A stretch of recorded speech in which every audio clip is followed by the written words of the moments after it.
Энэ удаагийн дугаараараа бүгдээрээ эндоплазмын торны бүтэц үүрэгтэй танилцах болон 4-9-оор хэн энэхүү эрхэнцрийг нээсэн бэ. За Ernest Fulham, Kate Porter болон Albert Cloud нар 1945 онд буюу электрон микроскоп дүнгэж хөгжиж байх үед өр хөврөлийн эсийг шинжилж байхдаа эсийн цитоплазм дотор торлог бүтэц байгааг ажиглан net-like structure гэж тэмдэглэж үлдээсэн байдаг байна. За цаашлаад 1953 онд Kate Porter болон түүний хамтран цуцгагч Francis Calligan нар эндоплазмын тор гэх нэршлиг альбом ёсоор өгдөг байна. За ингээд нэрний утгыг аваад үзэх юм бол эндоплазмик гэдэг нь эндоплазмд орших эндоплазм доторх тийм.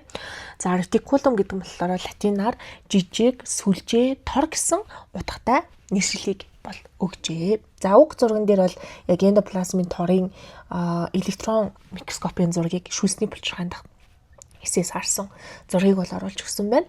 Тэгээд 1974 онд Альберт Клауд физиолог анагаах ухааны салбарын Нобелийн шагналыг бол хүртчихжээ.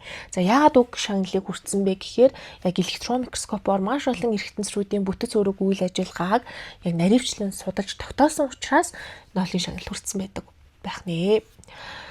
За тэгвэл эндоплазмын торныхоо бүтэцтэй танилцъя. Тэгэхээр бөөмийн гадаад мембранаас үргэлжилсэн ийм торлсон бүтэцийг бол эндоплазмын тор гэдэг байгаа. Гадаргуу дээр нь рибосом бидний мэдэх нөгөө уургийн жижиг үйлдвэр те. Энэ нь ингээд суудсан байх юм бол гадаргуу нь бол ингэж барзаарч харагддаг гэсэн үг хаалт те. Тэр утгаараа барзар эндоплазмын тор гэж нэрлсэн байдаг. Харин гадаргууд нь рибосом байхгүй бол гөлгөр эндоплазмын тор гэж нэрлсэн байдаг байна. Тэгэхээр эндоплазмын тор гэдэг бол ерөнхийдөө бол томоо үйлдвэр байх нь шүү дээ. Ерөөсөө бидний биед хэрэгтэй тэр бүх шин бодисуудыг үйлдвэрлэнэ гэж хэлэхэд баг хэлсдэггүй байна. За бүтэцийн хувьд гөлгөр болон барзар гэсэн хоёр ялгаа гарч байгаа учраас үүргэн ч гэсэндээ ерөнхийдөө бол ялгадаад явчихна гэсэн. Барзар эндоплазмын торны хувьд рибосом агуулдаг учраас мэдээж голлох уургуудыг нийлэгжүүлдэг гэсэн үг. Гэхдээ эсээс гадагш зөвөрлөгддөг уургуудыг голчлон үйлдвэрлэдэг байна. Мөн эсийн мембраныг үйлдвэрлэхэд маш чухал үүрэгтэй оролцдог гэсэн үг. Харин гөлгөр эндоплазмын торны хувьд өөх тосны нийлэгжилт чухал үүрэгтэйгээс гадна бидний нөгөө нүүрс усны метаболизмд оролцдог.